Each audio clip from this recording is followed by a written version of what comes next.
أعوذ بالله من الشيطان الرجيم. بسم الله الرحمن الرحيم. للرجال نصيب مما ترك الوالدان والأقربون وللنساء نصيب مما ترك الوالدان والأقربون مما قل منه أو كثر نصيبا مفروضا. وإذا حضر القسمة أولو القربى واليتامى والمساكين فارزقوهم منه وقولوا لهم قولا معروفا. وليخشى الذين لو تركوا من خلفهم ذرية ضعافا خافوا عليهم فليتقوا الله وليقولوا قولا سديدا. إن الذين يأكلون أموال اليتامى ظلما إنما يأكلون في بطونهم نارا وسيصلون سعيرا. صدق الله العظيم. مردوں کا بھی حصہ ہے اس مال میں جو والدین اور قریبی رشتہ دار چھوڑ کر جائیں، اور عورتوں کا بھی حصہ ہے اس مال میں جو والدین اور قریبی رشتہ دار چھوڑ کر جائیں. مال کم ہو یا زیادہ، اللہ کی طرف سے ہر ایک کا مقرر حصہ ہے. اور جب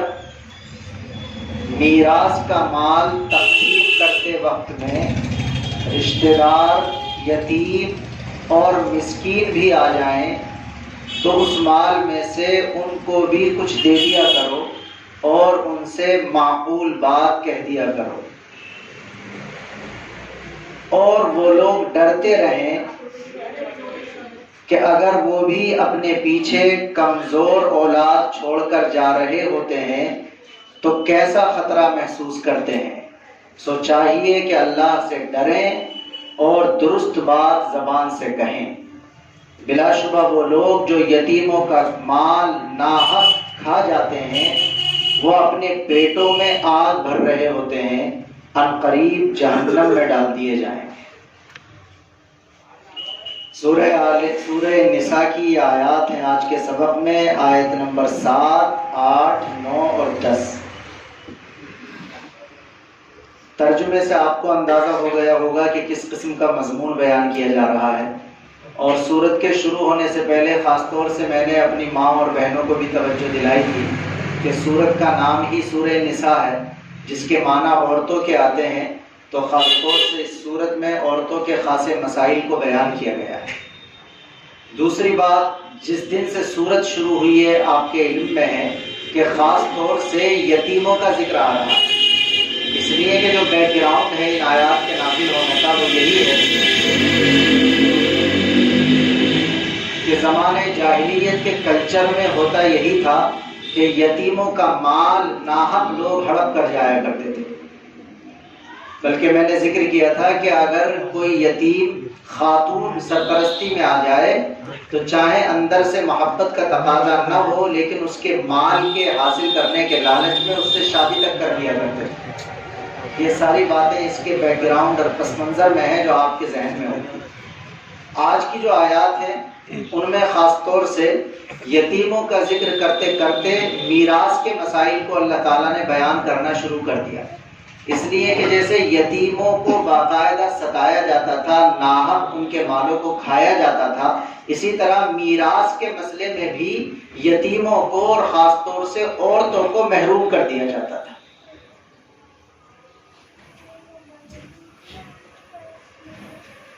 اسلام پر بڑا اعتراض کیا جاتا ہے کہ صاحب اسلام عورتوں کے حقوق کا خیال نہیں رکھتا، لیکن آپ ذرا دیکھتے رہیے، آگے آگے دیکھیے کیا کیا قوانین آتے ہیں.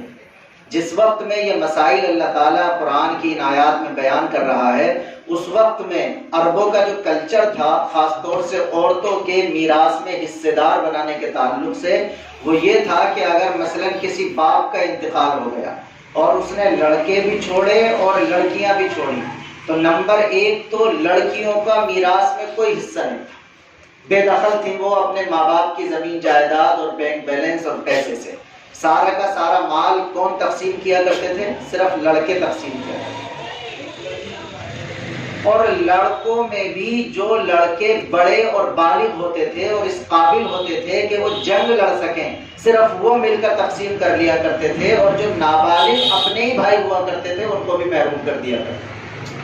اب آپ ایک بات بہت غور سے سمجھیے اور یاد رکھیے، چونکہ یہ قانونی چیزیں ہیں، میں تھوڑا آرام سے ان چیزوں کو ذکر کروں گا آپ کے سامنے، یہ تو کلاس ٹائپ کی چیزیں ہوتی ہیں کہ یتیم ویسے تو ہم ہر کسی کو کہہ دیتے ہیں جس کے والد کا انتقال ہو جائے، لیکن باقاعدہ اسلامی قانون کی نظر میں یتیم وہ بچہ یا بچی کہلاتے ہیں جن کے باپ کا انتقال ہو جائے اور وہ ابھی نابالغ ہو۔ جب بالغ ہو جائے گا بچہ یا بچی تو پھر وہ یتیم کے خانے میں نہیں آئے۔ تو اگر کسی شخص کا انتقال ہوا اور اس نے مثال کے طور پر اپنے 4 لڑکے چھوڑے، جن میں سے 2 لڑکے ہیں، ایک 25 سال کی عمر کا، ایک 20 سال کی عمر کا، تو وہ دونوں یتیموں کی کیٹیگری میں نہیں آئے۔ ہاں جو 2 بچے مثال کے طور پر ایک 10 سال کا ہے اور ایک 6 سال کا ہے، تو وہ اسلامی قانون کی نظر میں کس میں شمار ہو جائیں گے؟ یتیم کے اندر شمار ہو جائیں گے۔ اور اچھی طرح محسوس کیجئے کہ اس زمانے کا کلچر یہ تھا کہ اگر کسی نے مثال کے طور پر اپنے مرنے کے ٹائم اپنے 4 لڑکے چھوڑے اور 4 لڑکیاں چھوڑی، تو لڑکیاں تو ایز اے لڑکی، ایز اے عورت، وہ میراث سے محروم کر دی جاتی تھی کہ اسے باپ کی یا ماں کی جائیداد میں یا اس کے مالیت میں کچھ بھی نہیں ملے گا، محروم۔ نمبر 2، ان 4 لڑکوں میں سے جو 2 بڑے بڑے ہوتے تھے بالغ اور لڑنے کے قابل جوان، ان 2 کے اندر وہ پورا مال تقسیم کر دیا جاتا تھا، اور وہ جو 2 چھوٹے بچے انہی کے بھائی ہوتے تھے یتیم کا مطلب کہ وہ ابھی نابالغ ہے اور ان کے باپ کا انتقال ہو گیا، تو انہیں بھی کیا کر دیا جاتا تھا؟ محروم کر دیا جاتا تھا۔ اس پس منظر میں اللہ تعالیٰ نے یہ والی آیتیں نازل فرمائی ہیں جس میں قوانین کو بیان کیا جا رہا ہے۔ اب تو سمجھ میں آئے گی بات۔ لوگ کہتے ہیں اسلام بڑا صاحب لحاظ نہیں کرتا عورتوں کا، اسلام ہی نے تو ان کو دراصل حقوق دیے ہیں، ورنہ تو دنیا میں کتنے فلسفی تو ایسے بھی پائے جاتے تھے جو عورت کو انسان تک ماننے کے لیے تیار نہیں تھے اور عورت کو صرف ایک سامان کے درجے میں رکھتے تھے۔ یہ تو اللہ کا فضل اور مہربانی اور جناب رسول اللہ صلی اللہ علیہ وسلم کے واسطے سے جو قانون آیا ہے اس کی دین ہے کہ اللہ تعالیٰ نے اپنے نبی کے واسطے سے خواتین کا درجہ اتنا بلند و بالا کر دیا۔ پہلی آیت میں یہ مضمون اصول کے طور پر بیان کیا کہ دیکھو، جب والدین کا انتقال ہو، ماں کا یا باپ کا، اسی طرح ایسے قریبی رشتہ داروں کا انتقال ہو جس سے رشتہ اتنا قریب ہے کہ اگر میں مروں تو وہ میرا وارث ہو یا وہ مرے تو میں اس کا وارث ہوں، اسے کہا جاتا ہے الاقربون۔ اقربون کا مطلب قریبی رشتہ دار۔ تو اللہ تعالیٰ نے اصول بتلا دیا کہ جب والدین کا انتقال ہو یا قریبی رشتہ داروں کا انتقال ہو اور وہ اپنے پیچھے مال، جائیداد، بیلنس، زمین، جائیداد، گھر، جو بھی چیز چھوڑ کر کے جائیں گے تو ان میں مردوں کا بھی حصہ ہے۔ اب مردوں میں دونوں، وہ مرد بھی، وہ بیٹے بھی جو بالغ ہو چکے ہیں 20 اور 30 سال کے ہیں، اور وہ بیٹے بھی جو ابھی نابالغ ہیں یعنی 8 سال کے اور 4 سال کے ہیں۔ نمبر 2 یہ بیان کیا گیا وَلِلنِّسَاءِ نَصِيبٌ مِّمَّا تَرَكَ الْوَالِدَانِ وَالْأَقْرَبُونَ۔ اگر والدین کا انتقال ہوگا یا قریبی رشتہ داروں کا انتقال ہوگا تو جیسے مردوں کا میراث میں حصہ ہوگا ویسے ہی میراث میں کس کا حصہ ہوگا؟ عورتوں کا بھی۔ مِّمَّا قَلَّ مِنْهُ أَوْ كَثُرَ۔ قانونی جو عبارت ہوتی ہے نا دفعہ، وہ تو بڑی پیچیدہ ہوتی ہے، اس کو تو بڑی باریکی سے وکیل لوگ سمجھتے ہیں کہ صاحب قانون میں کیا لکھا ہے۔ اللہ پاک نے دوسرا لفظ لکھا کہ زمین، جائیداد، بیلنس، پیسہ، سونا، چاندی جو بھی ہے وہ کم ہو یا زیادہ، اس سے کوئی فرق نہیں پڑتا۔ وہ اگر ایک سوئی چھوڑ کر مرا ہے کوئی تب بھی، اور اگر جائیداد کا پہاڑ چھوڑ کر کے مرا ہے تب بھی۔ جو لوگ اللہ تعالیٰ کے اس قانون کی نظر میں وارث بنتے ہیں وہ والدین کے یا قریبی رشتہ داروں کے مال میں وارث ہونے والے مرد بھی ہیں، بالغ ہوں یا نابالغ، اور اسی طرح عورتیں بھی ہیں۔ نہ تو عورتوں کو عورت ہونے کی وجہ سے محروم کیا جا سکتا ہے اور نہ ہی نابالغ لڑکے کو نابالغ ہونے کی وجہ سے محروم کیا جا سکتا ہے، بلکہ جیسے مرد حصے دار ہوں گے اس مال میں ویسے ہی عورتیں اور بچے بھی حصے دار۔ اور آگے اللہ نے فرمایا نصیبم مفروضا۔ یہ بڑا اسپیشل لفظ ہے قرآن کا۔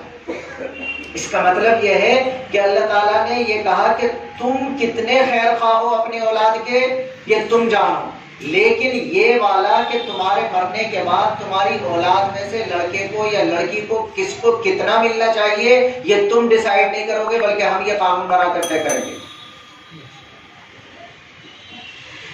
یہ ہے نصیب مفروضہ کا مطلب کہ اللہ تعالیٰ کی طرف سے فکس ہو کر آیا۔ جیسے ابھی عشاء کی نماز پڑھی ہے نا، 4 رکعت فکس کس کی طرف سے آئی ہے؟ اللہ کی طرف سے آئی ہے۔ اس میں ہم اپنی طرف سے کمی بیشی، یہ سردی بہت ہو رہی ہے بھائی تھوڑا سا 2 رکعتیں کر لیں، ہم اپنی طرف سے نہیں کر سکتے۔ ویسے ہی اگر میرا انتقال ہونا قریب ہو اور میں یہ سوچوں کہ یہ والا تو میرے پاس ہی رہا، اس نے میرے بڑا سر میں تیل لگایا، بڑی خدمت کی ہے، اسے میں کچھ زیادہ الاٹ کر دوں اس کے نام، اور دوسرا والا مجھ سے بہت دور رہا ہے، اس نے میری خدمت نہیں کی، تو میں اسے اپنی جائیداد میں سے تھوڑا سا کم حصہ دے دوں، خبردار آپ کو یہ اختیار نہیں پہنچتا، اس لیے کہ وہ آپ کے مرنے کے بعد جو آپ کے مال میں ان کا حصہ ہے وہ خدمت کی بیس پر نہیں ہے، وہ آپ کے بیٹا ہونے کی بیس پر۔ میں سمجھا پا رہا ہوں اپنی بات؟ یعنی اگر اس کے حصے کا تعلق خدمت سے ہوتا تو خدمت کے پرسنٹیج سے اس کو مل جاتا، لیکن وہ جو اس کو حصہ مل رہا ہے وہ خدمت کا نہیں ہے، وہ کس کا ہے؟ وہ تو آپ کا اور اس کا جو رشتہ جڑا ہے اس رشتے کا ہے، وہ رشتہ تو برابر ہے۔ یہ تھوڑی کہیں گے جو میرے پاس رہ رہے ہیں وہ 100% میرا بیٹا رہے، اور جو دور رہے ہیں میری خدمت نہیں کرتا وہ 50% میرا بیٹا رہ گیا، یہ تو اس میں کوئی کٹوتی نہیں ہو سکتی۔ رشتہ جو جڑ گیا وہ برابر جڑ گیا، جس کا بیٹا ہونے کی حیثیت سے وہ برابر، بیٹی ہونے کی حیثیت سے وہ برابر، بیوی ہونے کی حیثیت سے وہ برابر، ماں ہونے کی حیثیت سے وہ برابر، باپ ہونے کی حیثیت سے وہ برابر، میاں بیوی ہونے کی حیثیت سے وہ برابر۔ تو اللہ نے اس لفظ میں یہ بتلایا کہ یہ تمہیں اختیار نہیں ہے کہ تم یہ طے کرو گے کہ میرے مرنے کے بعد میری جائیداد میں سے کس کو کتنا حصہ ملے گا۔ یہ وہ چیز ہے جو اللہ یوں کہہ رہا کہ یہ میں نے اپنے نبی پہ بھی نہیں چھوڑی۔ وجہ اس کی یہ ہے کہ چونکہ ہم لوگ اس پر بڑے عمل نہیں کرتے، افسوس کی بات یہ ہے۔ یہ اس ارادے سے سنیے کہ اللہ تعالیٰ ہم سب کو عمل کی توفیق عطا فرمائے، اور پھر اپنے قرآن کی طاقت پر غور کیجیے کہ یہ صرف اصال ثواب کے لیے نہیں ہے، یہ قانون کی کتاب ہے۔ ہم اسے پڑھتے کہاں ہیں؟ اور ہماری مائیں بہنیں بھی سنیں، یہ جو الٹی سیدھی چیز لینے کے چکر میں رہتی ہے نا بھائیوں سے، کہ کبھی جہیز مل جائے، کبھی بھات مل جائے، کبھی چھوچک مل جائے، بھیا میرے گھر کو آئے تو پیسے دے کے جائے، میں بھیا کے گھر جاؤں تب وہ مجھے پیسے دے، یہ سارا چکر ختم۔ آپ کہو کہ جو میرا حصہ ہے باپ کی جائیداد میں وہ دے، چاہے مجھے کچھ مت دے۔ اور جس دن میراث صحیح طور پر ادا ہونے لگی تب پتہ چلے گا بھیا کتنا دے رہے ہیں، بہت دے رہا لیکن اس کا حصہ تو دبائے بیٹھا ساری زندگی۔ یاد رکھنا اچھی طرح، یہ اللہ کی کتاب ہے، یہ کسی کے فیور کی بات نہیں کرتی، یہ لگی لپٹی نہیں رکھتی، مولانا صاحب ہوں یا مسٹر صاحب ہوں، یہ کسی کی لگی لپٹی نہیں رکھتی۔ آپ کہاں اسٹینڈ کرتے ہیں، کہاں کھڑے ہیں اپنے عمل میں؟ مولانا صاحب تو خیال کر لیں گے کہ یار میں اگر جمعے میں کچھ سخت کہہ دوں گا تو یہ فلاں صاحب ناراض ہو جائیں گے دعوت نہ کرنے کے، پھر یہ تو اللہ میاں کی کتاب ہے، یہ کسی کو نہیں چھوڑ۔ سنیے، تو اللہ تعالیٰ کہتا ہے نصیبا مفروضا، یہ تو فکس کر دیا اللہ تعالیٰ نے کس کو کتنا حصہ ملے گا۔ یہ پہلی آیت ہے، واضح ہو گئی جی بات۔ دوسری آیت میں اللہ تعالیٰ نے یہ ارشاد فرمایا ہے کہ دیکھو جب تمہارے والدین میں سے کسی کا انتقال ہو اور تم لوگ جو وارث ہو وہ ان کا چھوڑا ہوا مال تقسیم کر رہے ہو، تو کئی مرتبہ یہ ہوتا ہے کہ محلے کے لوگ آ جاتے ہیں، کئی مرتبہ آپ کے رشتہ داروں میں سے کچھ لوگ آ جائیں گے، کچھ اور لوگ آ جائیں گے کہ بھائی مال ملا ہے، فری کا ہے، تقریباً تقسیم ہو رہا ہے، تو اس میں اللہ تعالیٰ نے ایک یہ قانونی پابندی تو نہیں ہے، ایک اخلاقی حکم یہ دیا ہے کہ ایسے موقع پر جب تم اپنا مال تقسیم کر رہے ہو اور اگر سماج کے غریب، کمزور، یتیم، مسکین لوگ آ جائیں تو تھوڑا سا ان کا لحاظ کر۔ اللہ تبارک و تعالیٰ نے تم کو یہ بغیر محنت کے ایک اعتبار سے دے دیا، چونکہ میراث میں مل رہا ہے، یہ ممکن ہے تمہارے باپ نے کی محنت کا مل رہا ہو، ممکن ہے باپ کا محنت کا بھی پورا 100% نہ ہو، بلکہ باپ کے حصے میں بھی دادا کی محنت کا آیا ہوا ہو، بلکہ دادا کے حصے میں پردادا کی محنت کا آیا ہوا ہو، تو ایک اعتبار سے یہ سارا کا سارا تمہاری ہی خون پسینے کی کمائی نہیں ہے، بلکہ یہ تو سلسلے وار آپ کی پشتوں سے آپ کو ملتا چلا آ رہا ہے۔ تو ایک اعتبار سے جب تم اس طرح کے مال کو تقسیم کرو اور تقسیم کے وقت میں کچھ غریب لوگ تمہارے گھر آ جائیں تو اگر گنجائش ہو تو ان کو بھی تھوڑا بہت دے دیا کرو۔ جیسے ہوتا ہے کئی مرتبہ جب آپ کوئی چیز تقسیم کر رہے ہوتے ہیں اپنے گھر میں تو راستہ چلتے ہوئے کو بھی دے دیتے ہیں کہ نہیں دے دیتے، لڈو تقسیم ہو رہے ہیں کہ تو بھی لے کے چلے جا تھوڑا سا، تو یہ اللہ تعالیٰ نے یہ قانونی تو درجہ نہیں ہے، اس لیے کہ ان کا حصہ فکس نہیں ہے، لیکن جب آپ تقسیم کر رہے ہو تو پھر ایسا کرو کہ بھئی یہ ہمارے پاس اتنا ہے اور یہ ہم حصے کے اعتبار سے تقسیم کریں گے، لیکن ایسا کرتے ہیں کہ بھئی ہمارے محلے میں فلاں صاحب ہے فلاں صاحب ہے، تو اپنے درمیان تقسیم کرنے سے پہلے ایسا کرو اس میں سے مثال کے طور پر 1/10 یا اتنا جو ہے ہم پہلے غریبوں میں تقسیم کیے دیتے ہیں. یہ سارے اگر بڑے وارث ہیں، سب بھائی ہیں، 4 بھائی ہیں، تقسیم کر رہے ہیں، بھئی اس میں سے ایسا کرو تقسیم کرنے سے پہلے مسجد کو دیے دیتے ہیں اتنا، تقسیم کرنے سے پہلے فلاں غریب کو دیے دیتے ہیں اتنا. تو اللہ تعالیٰ نے اگلی آیت میں یہ بات ارشاد فرمائی کہ اگر ایسی تقسیم کے وقت میں کچھ رشتہ دار آ جائیں، کچھ یتیم آ جائیں، کچھ مسکین آ جائیں، تو ان کو اس میں سے کچھ دے دو اگر دے سکو. قانونی نہیں ہے یہ حکم. اور اگر نہ دے پاؤ تو ان سے کوئی معقول بات کہہ دو،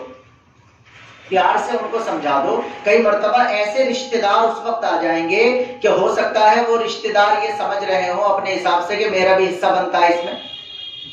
میں سمجھا پا رہا ہوں اپنی بات. کئی مرتبہ جب کسی کا ہمارے سماج میں انتقال ہو تو اس بنیاد پر بھی تو آپس میں لڑائی ہو جاتی ہے. 3 آدمی یہ سمجھ رہے ہیں کہ میرا حصہ اس میں، حالانکہ شریعت کے اعتبار سے ممکن ہے 2 کا بیٹھتا ہو اور 1 کا نہ بیٹھتا ہو. تو وہ بندہ اگر آ گیا جو اپنے دل میں یہ سمجھ رہا ہے کہ میرا بھی حصہ ہے اور آپ نے فتویٰ معلوم کر رکھا ہے کہ ان کا حصہ نہیں ہے، تو یا تو بغیر حصے کے اخلاقی طور پر ان کو کچھ دے دو، اور اگر نہیں دے پا رہے تو معقول طریقے سے ان کو بتلا دو کہ اس میں تمہارا حصہ نہیں بنتا، لہٰذا تمہیں اس طرح کی باتیں کرنے کی کوئی ضرورت نہیں. یہ دوسری آیت میں اللہ تعالیٰ نے ارشاد فرمایا. اب ایک بہت اہم بات کرنا چاہتا ہوں آپ سے، وہ بھی اسی آیت کے اندر ہے. جیسے یتیموں کا ذکر چل رہا ہے، میں نے یہ بار بار مثال دی ہے، زیادہ تر پریشانی جب پیش آتی ہے کہ اگر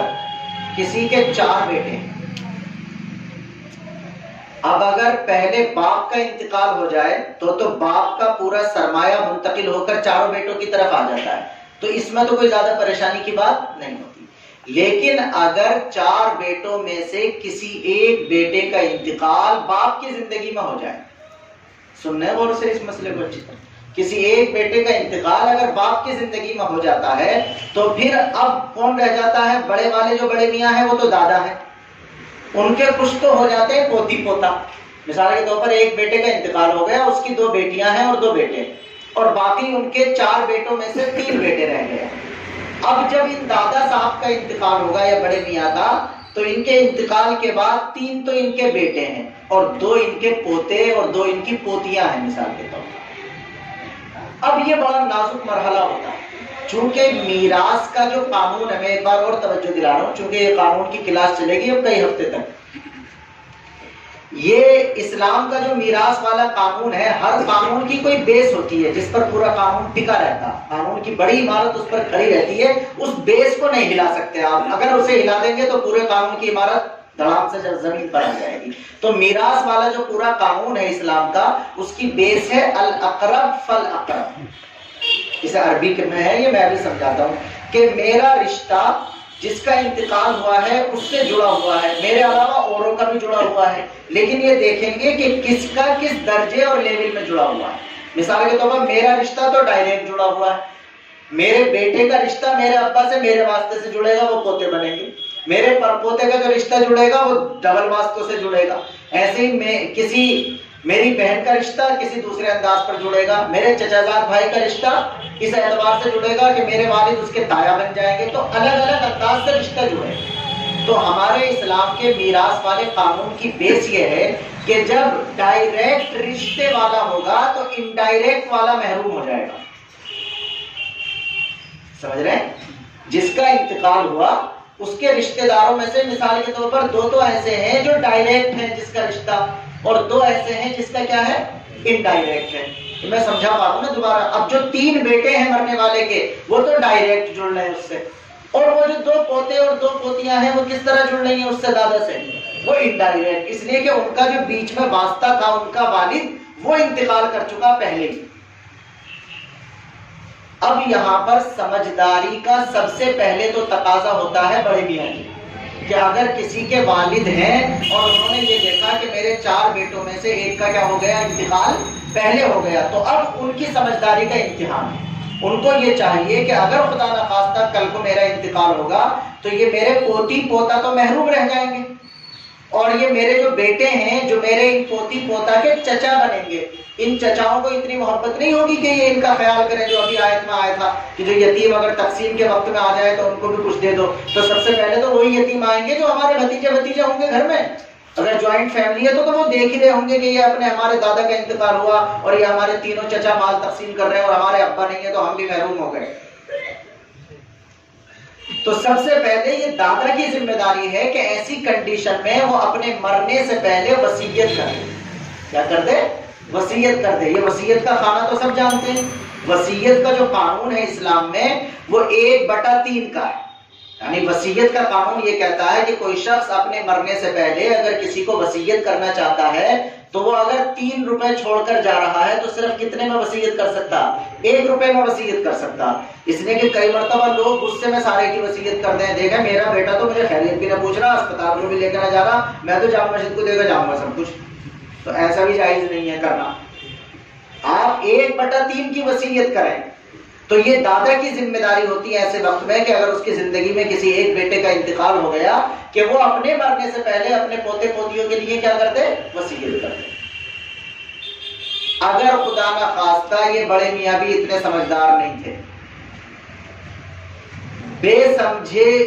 سمجھے اگر وہ اس طرح دنیا سے چلے جاتے ہیں تو سب سے مشکل مسئلہ ہو جاتا ہے ان پوتے اور پوتیوں کے لیے۔ اس لیے کہ چچا عام طور پر اتنی محبت کرنے والے نہیں ہوتے، وہ تو یہ چاہیں کہ یہ دفاعی ہو جائے یہاں سے، اور بھابھی ہوتی ہے تو اس کا بھی کسی طرح راڑ کٹ جائے، یہاں سے کہیں کو چلی جائے۔ یہ صورتحال ہے ہمارے کلچر کی۔ تو اس وجہ سے یہ والی آیت کہتی ہے کہ دیکھو چچا لوگوں کے لیے یہ خاص طور سے ہدایت ہے کہ اگر تم اس جگہ مال تقسیم کر رہے ہو اور قانون کے اعتبار سے تم نے فتویٰ لے لیا اور تمہیں پتہ چل گیا کہ ہمارے ابا کے انتقال کے بعد ہم وارث ہیں اور ہمارے بھتیجے اور بھتیجیاں وارث، ہمیں دیکھیے جناب آج کل لوگ جب فتویٰ لیتے ہیں نا تو زیادہ تر احساس اندر کا یہ ہوتا ہے کہ یہ دیکھ لیں انہیں ملنا کہ نہیں ملنا، اگر انہیں ملنا تو فتوے کو چھپا لیں، اور اگر نہ مل رہا ہو تو کہتے ہیں ہم نے تو پوچھ لیا تمہارا تو حصہ ہی نہیں ہے اس میں۔ تو اس کنڈیشن کے اندر سب سے پہلے میں نے دیکھیے آپ سب لوگ ذمہ دار ہیں، میں آگے بھی انشاءاللہ باتیں بتاؤں گا۔ گھر کے سرپرستوں کی یہ ذمہ داری ہوتی ہے کہ وہ اپنی ڈائری بنا کر کے رکھیں صحیح کر کے۔ جو اولاد والے لوگ ہیں ان کی ذمہ داری ہوتی ہے کہ وہ باقاعدہ ڈائری بنا کر کے رکھیں کہ میرا کون سا بیٹا مجھے کب سے کما کے دینا شروع کر رہا ہے، ورنہ جب یہ چیزیں طے نہیں ہوتی تو یا تو جو سب سے بڑا بیٹا ہوتا ہے وہ بہت پروفٹ میں جاتا، یعنی ایسی جگہ اس نے گھر کے ماحول پر کاروبار پر کنٹرول کر لیا کہ اس کے ابا کمزور ہو گئے، مثال کے طور پر تھے مالدار لیکن بیمار پڑ گئے،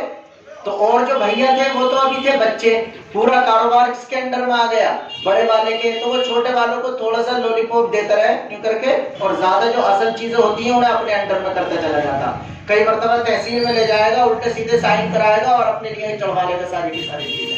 تو کئی مرتبہ تو یہ ہوتا ہے کہ بڑا والا بہت فائدہ اٹھا لیتا اور چھوٹے والوں کا نقصان ہو جاتا ہے، لیکن پرسنٹیج کے اعتبار سے کئی مرتبہ یہ ہوتا ہے کہ زیادہ تر بڑا والا نقصان میں جاتا ہے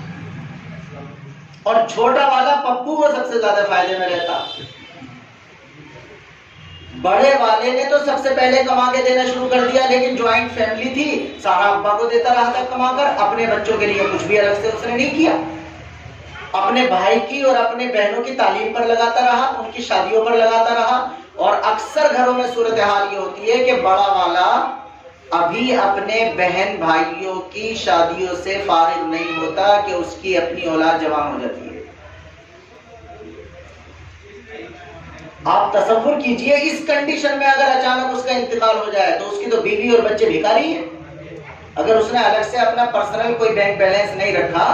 تو وہ تو بھکاری ہو جائیں گے، سڑک پر آ جائیں گے وہ لوگ۔ اس لیے کہ دادا بھی اگر سمجھدار نہیں ہے تو وصیت نہیں کرے گا، اور چچا بھی اگر محبت کرنے والے نہیں ہیں تو وہ تقسیم کے وقت میں اپنے بھتیجے بھتیجیوں کو یتیموں کو کچھ بھی نہیں دیں گے۔ یہ ہے وہ قانون جس کو میں اتنی دیر سے سمجھانے کی کوشش کر رہا ہوں۔ اللہ تعالیٰ نے ارشاد فرمایا کہ تقسیم کے وقت میں اگر یہ یتیم تمہارے پاس موجود ہوں جو تمہارے بھتیجے بھتیجا ہیں، تو اگر تمہارے ابا کو یہ سمجھ نہیں تھی کہ انہوں نے ان کے لیے وصیت نہیں کی تو کم از کم تمہیں یہ خیال رکھنا چاہیے کہ تم تقسیم کرنے سے پہلے اپنے ان بھتیجے اور بھتیجیوں کو، جو قانونی اعتبار سے اب ان کا حصہ نہیں بن رہا، مگر پہلے تم ان کے نام